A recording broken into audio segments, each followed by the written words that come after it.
todos. Obrigado, Lúcio.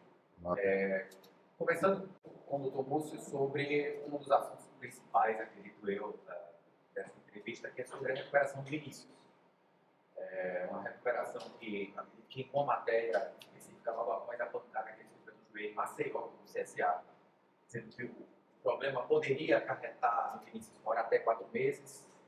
Pouco tempo depois, o senhor já fala dizendo que, olha, tem que observar primeiro a situação do atleta para depois diagnosticar a tempo. Vinícius passa por uma artroscopia e acredito que está liberado para o jogo contra DC. Por favor, boa tarde. Boa tarde a todos.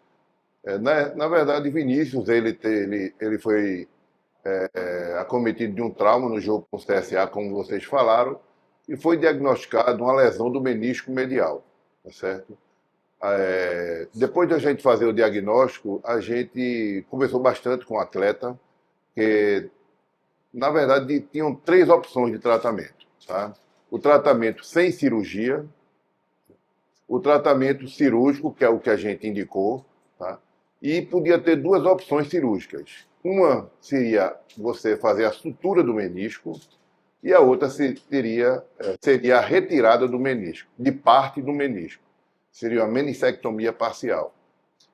Inicialmente, a gente falou até para o próprio atleta que essa lesão no menisco ela tinha possibilidade de ser suturada, porque nem todas as lesões de meniscos ela permite que seja feita a sutura, né? Porque existem algumas particularidades anatômicas no menisco que, na zona branca, que a gente chama, que não tem vascularização, ela não permite essa sutura. Mas a de Vinícius, ele tinha essa possibilidade. E, obviamente, toda cirurgia que você faz e você mantém a integridade do menisco, teoricamente é melhor para o jogador. Então, mas a gente discutiu com ele, mostrou, né, falaram até que ele viajou para Goiás, isso não foi verdade, ele nunca viajou para Goiás.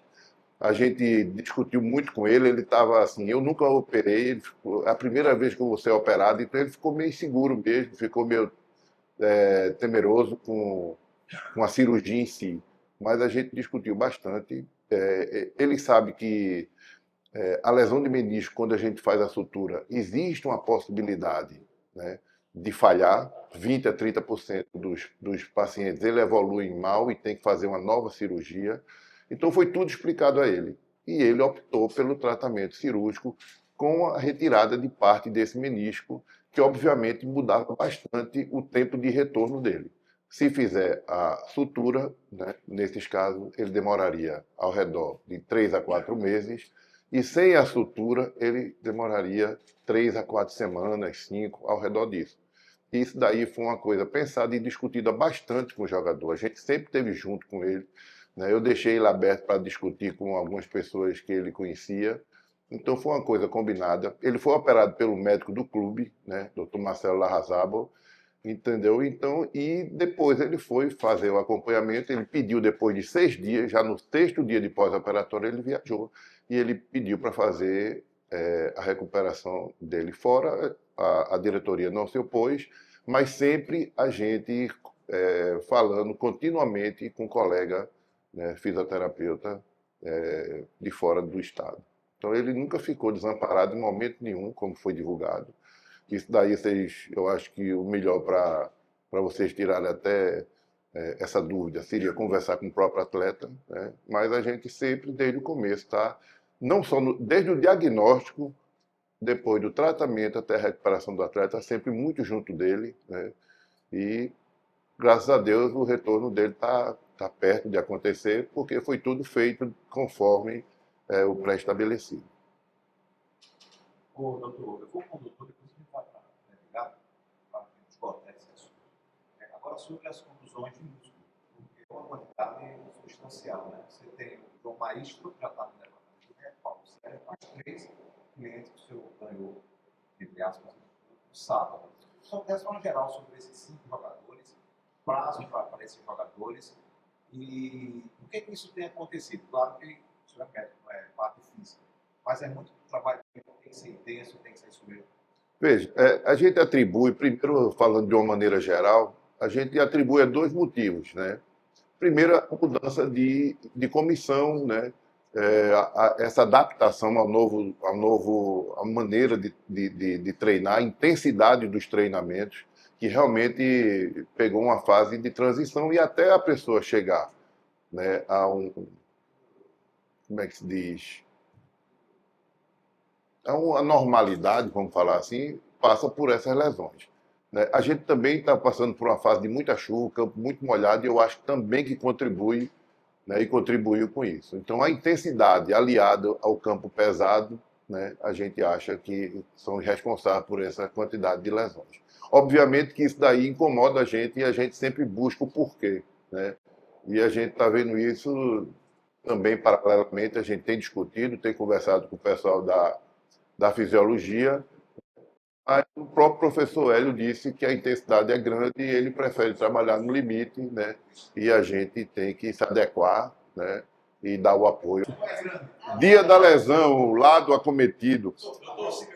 Bom, o João Maestro, ele teve uma lesão grau 3 no bíceps femoral. A lesão grau 3, de uma maneira geral, é um mês e meio, mais ou menos, né? Obviamente que sempre tem uma variação de atleta para atleta. Então ele teve essa lesão no dia 12 de maio, né? E a gente pensa que a partir do dia 12 de junho, né, daria um mês aí, 12 de junho, mas provavelmente um pouco mais, né? Porque a gente vai para um mês e meio também, né? Isso é variável, como eu falei. Paulo Sérgio, ele teve uma lesão grau 2 no reto femoral no dia 13, né? Então ele está com 2 semanas hoje. A gente estava, inclusive, na expectativa dele jogar, né? Só que, aliado a esses problemas, a gente está com virose no clube. Então, alguns jogadores. Hoje a gente afastou 2 também, para não ir para o clube, para não contaminar o elenco inteiro. Então, assim, a gente trabalhando já no limite, né, de recuperação do atleta, e ele pega uma virose e ele vai para casa, né? Primeiro, ele não faz a fisioterapia. E segundo, ele ainda vai desidratar, porque ele tosse, ele tem diarreia, ele tem tudo. Então, é um problema que está adicionado aos problemas já existentes. Então, assim, Paulo Sérgio, a expectativa é o jogo do Bahia, provavelmente, sabe? Caion, Caion, ele teve uma lesão menor, uma lesão no bíceps, só que ainda tem poucos dias, tem uma semana, né? Tem 8 dias hoje, ainda é pouco, muito provavelmente para esse próximo jogo. Acredito que no jogo com o Bahia ele vai estar à disposição. Rayan, ele fez o exame hoje de manhã, ele não fez o exame ontem porque nasceu o outro filho dele, então ele foi liberado. Bruno Mezenga, ele teve uma lesão grau 1, né, do bíceps da coxa direita. E Arnaldo teve uma lesão grau 2 do bíceps também, da perna, da coxa esquerda, né? O grau 1 é ao redor de 10 a 15 dias, o grau 2, né, 3 semanas em média, um pouquinho a mais, um pouquinho a menos, né? Pós-operatório alemão, que foi operado no dia 24 de fevereiro, né, a reconstrução do ligamento cruzado anterior do joelho direito, né? E o último a ser operado foi o atleta Luiz Paulo, que ele teve uma lesão do cruzado anterior do joelho esquerdo, mas foi uma lesão mais complexa, que tinha também uma lesão de menisco, lesão de ligamento colateral, então foi uma cirurgia mais demorada, mas o prazo, eu acredito que seja ao redor de 9 meses, como tá sendo o pós-operatório das lesões, já da reconstrução ligamentar do joelho. Basicamente é isso. Não sei se eu esqueci alguém. Falou. O Rayan fez o exame hoje. Fez hoje. Porque ele teve filho ontem e ainda não tem o resultado ainda. Dois jogadores que a gente sempre escala. Não, a gente não vê nunca. Fala-se dele. Renato Alves e Odivan. Bom, o Renato Alves, ele teve uma lesão grave também, foi uma lesão grau 3. E durante o processo, ele teve em abril, né, durante o processo de fisioterapia, ele voltou a sentir, a gente deu uma recuada também, né? É um jogador que a gente tem um pouco mais de dificuldade de recuperá-lo, a gente está intensificando aí os tratamentos. Talvez a gente vá um pouquinho mais devagar para ver se ele volta. A gente sabe que é um bom atleta e a gente está focado nisso, mas infelizmente, como você disse, a medicina ela tem essas variações e a gente não conseguiu trazê-lo ainda né, de volta ao futebol, à prática do futebol. E o Odivan acredito que estava treinando com o grupo. O Odivan ele tá liberado, tá certo?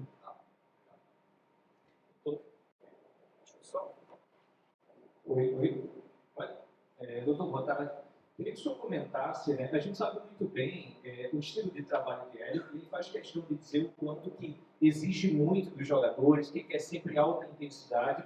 Queria que o senhor comentasse do outro lado, né? Até que ponto o senhor acha que, como está sendo feito esse trabalho, dentro desse limite, claro, obviamente a gente sabe que quando ele fala do limite, é um limite seguro, é um limite que, obviamente, dentro da capacidade do atleta e do que o jogo permite. Que relação o senhor pode fazer, se há relação com essa quantidade de lesões e esse, digamos assim, nível de exigência um pouco maior, se a gente pode falar? Na verdade, a gente está com um grupo de fisiologia, a gente tem mapeado muito essas coisas, intensidade do jogador, termografia, tem feito tudo para justamente tentar evitar, né, essa quantidade de jogadores. E, na verdade, não era tão grande. O que chamou a atenção foi, num jogo, a gente perder 3 jogadores por lesão. Então, não sei se foi a condição do campo. É difícil a gente dizer assim, um ponto específico, né, que tenha realmente sido o culpado disso acontecer. A gente está tentando mapear melhor, conversar um pouco com o pessoal também da fisiologia para tentar evitar isso, né? Porque se for nesse ritmo, daqui a 2, 3 semanas a gente já não vai nem ter time, né? Entendeu? É verdade. Então a gente tem que realmente ver isso, né? Eu não acredito que seja só pela intensidade, porque isso é feito com critério, né? É intensidade com critério, isso não é feito aleatoriamente. Mas tem essas variáveis todas que pode acontecer e, infelizmente, a gente também não pode descartar alguma coisa ao acaso, né?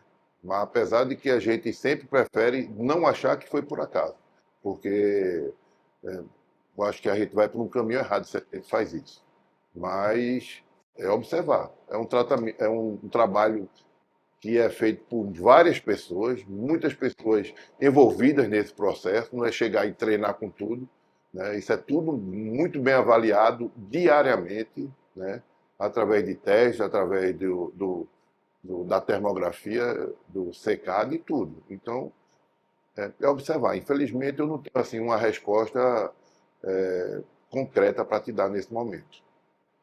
Boa tarde, doutor. Primeiro, obrigação, né? Meu tempo não está complicado, realmente não sei se vai dar certo, mas a minha pergunta é para o Edgar, sobre a questão de contratação mesmo, justamente para suprir essas necessidades, né, que a gente tem visto lá enfrentar, né, algumas carências e mais nesse momento por causa dessas ausências. Sabemos que tem o Matheus, o zagueiro,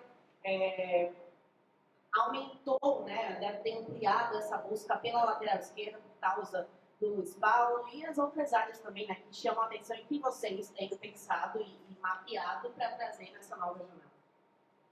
Boa tarde a todo mundo, é um prazer estar com vocês. Desde a chegada do Hélio dos Anjos, do Guilherme, da comissão técnica, é normal quando há uma troca de comando, essa primeira impressão da nova comissão em relação aos jogadores. Obviamente eles não participaram da montagem do elenco, tem as suas características, tanto físicas, né, que a gente está falando bastante aqui da parte física, como relacionada à parte técnica e tática, mas também não dá para fazer uma troca total e nem seria preciso, né? Já colocando aqui a minha posição em relação ao elenco, um elenco que tem totais condições de buscar o acesso para a Série B do Campeonato Brasileiro, mas diante da lesão do Luiz Paulo, a gente está atrás de um lateral esquerdo sim, a gente vai fazer de tudo para que a gente tenha novidades o quanto antes, não é fácil, não é simples, a janela ainda está fechada, né, mas mesmo assim a gente está no mercado procurando essa peça de reposição para o Luiz Paulo, que infelizmente vai ficar aí até o final do ano sem jogar. O Matheus Silva já foi informado, ele estava no vestiário aqui nesse jogo contra o ex-time dele agora. No momento adequado vai ser feita a apresentação, quando tiver tudo certinho em relação à documentação e a janela abrir. E a gente continuar atento, como a gente já estava antes, a gente continuar sempre atento enquanto o mercado estiver aberto, enquanto a gente tiver possibilidade de reforçar o elenco e não de trazer peças por trazer, mas se a gente entender conjuntamente com a comissão, com o Hélio, que é necessário trazer mais 1, 2, 3 jogadores, isso vai ser feito, né? E a gente está sempre de olho no mercado. Posição. O zagueiro que chegou o Matheus, e o lateral esquerdo, e a partir daí a gente analisar, dar um pouco de tempo também. A gente estreou ali com o Hélio com 2 resultados, com alguns resultados que não foram os 3 pontos, então dá aquele certo receio, pô, será que a gente está no caminho certo, será que não está? Depois vieram bons resultados. Então, assim, acho que é pouco tempo. Parece que a gente está há muito tempo aqui já com o professor, com o Hélio, mas é pouco tempo ainda, a gente precisa avaliar, a gente precisa ver realmente essa devolutiva dos atletas, até na parte física, eles ainda não chegaram na parte física do jeito que o professor gosta, né, com a intensidade que ele espera dentro da partida, apesar dele já ter deixado claro também, tanto internamente quanto externamente, de que dos clubes que ele pegou no meio de um trabalho foi o que teve uma resposta mais rápida. Então isso deixa a gente também bastante esperançoso para que esses resultados sejam obtidos. Mas a partir daí a gente vê se há necessidade ou não de mais um ou outro reforço e a posição que seria esse eventual reforço.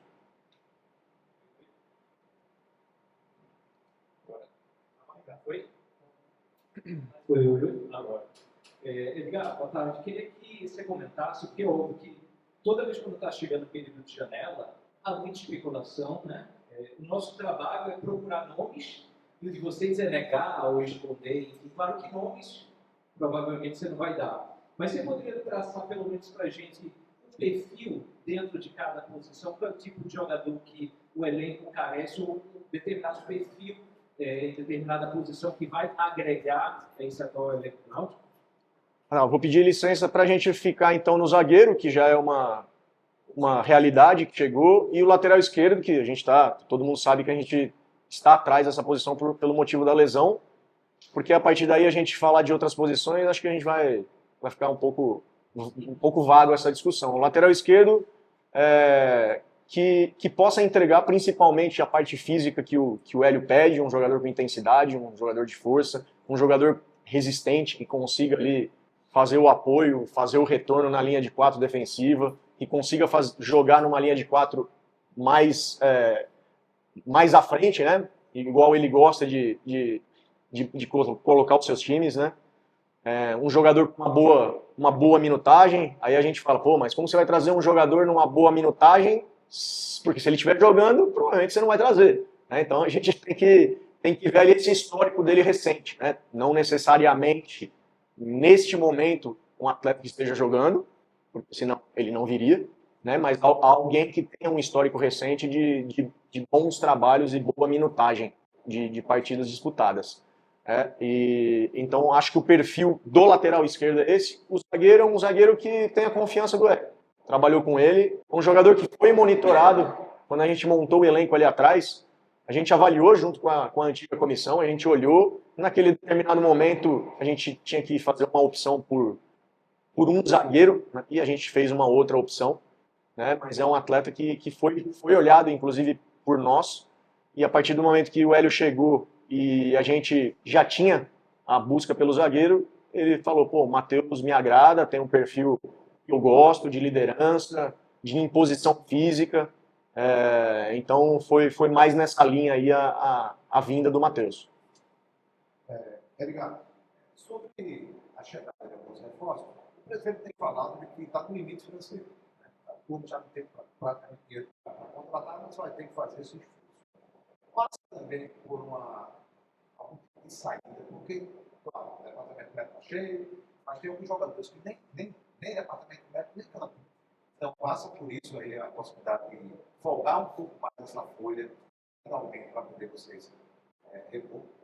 Sempre que há a necessidade, e é uma realidade, não só do Náutico, mas dos clubes da Série C, de uma maneira geral, tirando talvez uma outra exceção, a gente não tem um orçamento ilimitado, longe disso, é um clube que paga em dia, paga corretamente.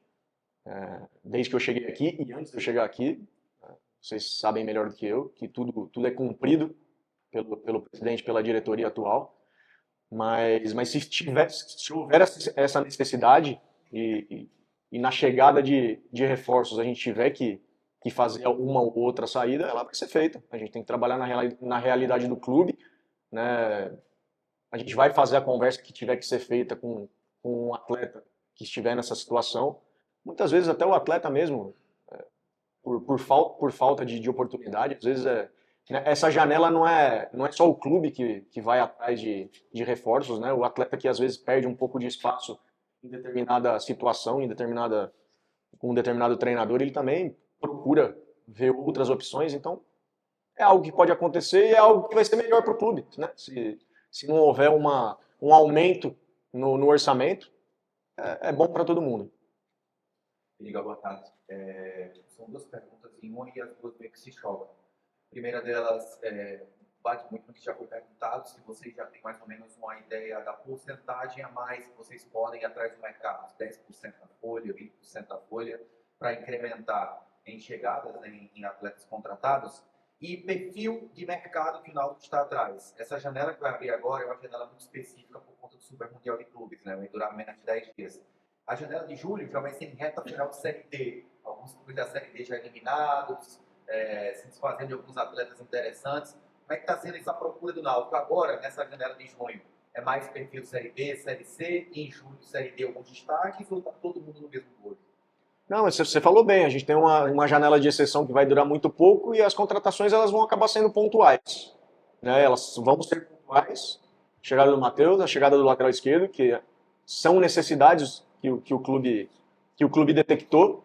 Se houver mais alguma necessidade nesse curto espaço de tempo que a gente tem até essa abertura dessa janela de exceção, a gente vai trazer jogadores no mesmo perfil que eu falei do lateral esquerdo, jogadores com força, resistentes, com velocidade, com boa minutagem, né, que possam entregar fisicamente em relação à intensidade o que o professor Hélio pede e, obviamente, que tenha a qualidade que a gente possa melhorar em relação à parte técnica o que a gente tem. Tá? Em relação à janela de julho, você tem toda a razão, a gente vai estar, se eu não me engano, ali na 12ª ou 13ª rodada, vai estar na reta final. Ela mais do que essa tela, vai ser realmente bem pontual, talvez. Espero que não, doutor, por lesão, que a gente não tenha mais nenhuma lesão. Ou aquele reforço pontual de trazer algo de qualidade. Então eu não vejo realmente o Náutico indo no mercado para fazer uma reformulação completa do elenco, porque não é essa a necessidade, não é isso que a gente entende. Né? O Náutico está no caminho certo. É óbvio que seria melhor eu falar que a gente está no caminho se a gente tivesse vencido o último jogo, que a gente estaria aí em 5º ou 6º lugar. Faria mais sentido para a torcida e para vocês, o que eu estou falando, mas a gente tem confiança no trabalho que está sendo desenvolvido e os reforços vão ser pontuais, realmente. Edgar, a gente falou agora, aproveitar até um momento para um papo com você, presente e futuro nas contratações, agora voltando um pouco, retrocedendo um pouco no passado. Como você classifica a montagem do elenco atual, ainda sob o comando do Marquinhos, naquela pré-temporada que foi feita antes do Campeonato Pernambucano? Como você classifica? Você classifica como ótima, boa, regular? De fato, que você fala essa montagem do elenco lá atrás que resulta no Náutico de hoje? Só desligar a conta. Depois que vocês fizerem as perguntas, me liga para não fazer aqui. Não. A montagem de um elenco, eu creio que ela nunca vai ser 100% correta. Ou seria muita pretensão da minha parte ou de qualquer outro profissional que trabalha dentro dessa montagem.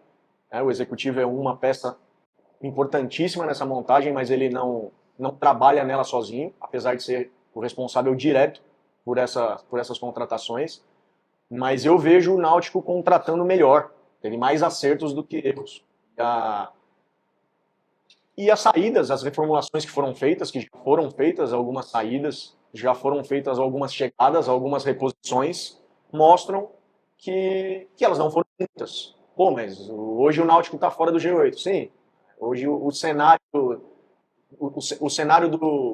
da nossa posição na tabela, talvez não seja meu amigo nessa fala quando eu estou fazendo isso com vocês, mas eu continuo falando. A gente está no caminho certo, a gente ainda precisa fazer mais um ajuste ou outro no elenco, mas eu vejo sim que o elenco foi feito com mais acertos do que erros.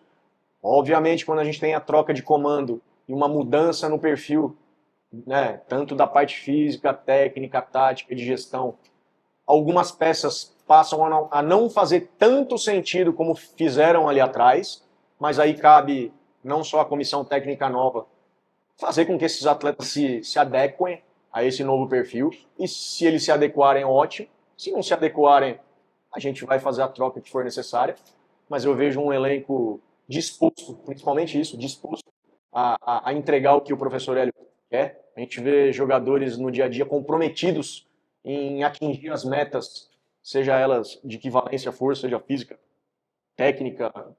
Eles estão dispostos a entregar isso para o Hélio, para o Náutico, para a gente, no final do ano, essa minha resposta de pô, a gente acertou mais do que errou, fazer mais sentido do que talvez ela faça agora.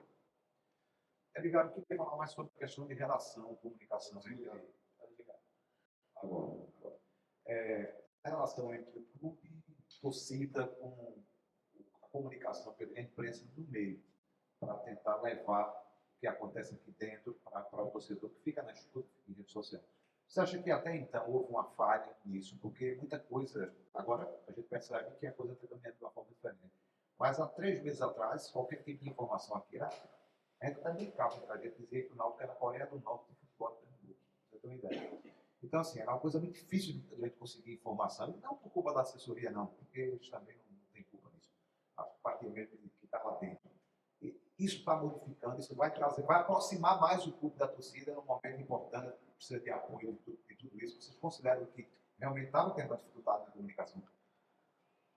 Olha, em relação à comunicação, vou responder em relação à minha função, o executivo que hoje estou à frente do departamento de futebol do Náutico. Por exemplo, eu sempre respondo todas as mensagens, todas as ligações que são feitas para mim e sempre procuro responder as perguntas que são feitas. Alguns já sabem que quando perguntam, pô, você está trazendo algum jogador, eu não vou responder, né? A não ser que ele já tenha sido contratado. Pô, tem algum...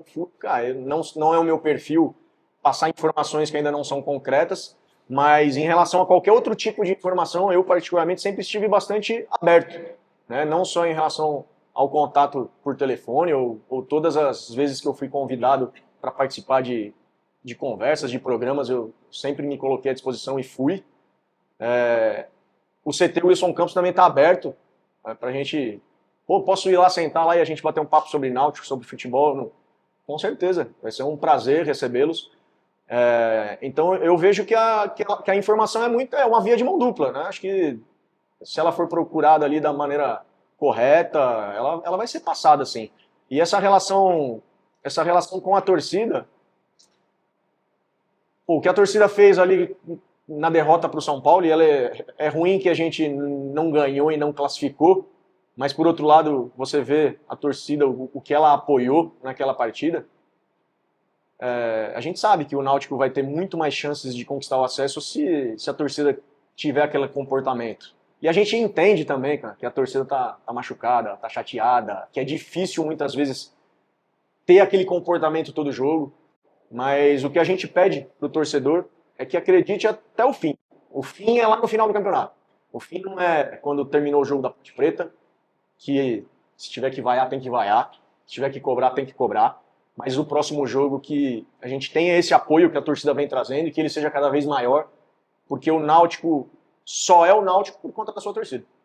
Né? Se o Náutico não tivesse a torcida que tem, ele ia ser mais um clube. Né? Então, um dos fatores que coloca o Náutico como favorito, e eu continuo achando que, entendendo que o Náutico é sim um favorito ao acesso, muito passa por conta da sua torcida, da sua força, de tudo que engloba essa equipe e esse time. Tá? Então, lógico que a gente sempre tem que melhorar, a gente está aberto a sugestões em relação à melhoria de informação. Mas eu acho que é isso. Não sei se fui na... Assim, a nossa muitas vezes por exemplo, com relação ao próprio jogo, jogador de próprio jogo, relação de concentrados, isso é muito comum. Série A, de jogo secreto. Não, tem que ter muita prática para conseguir esse tipo de informação. Entendi. Mas é isso. É isso. Beleza, olha só, mais alguém quer? Tá, vem aqui, pessoal. Quem quiser, tomou, você vai ligar, fica à vontade. Fechou então? Acho que tem uma geral, né? Beleza? Então, valeu.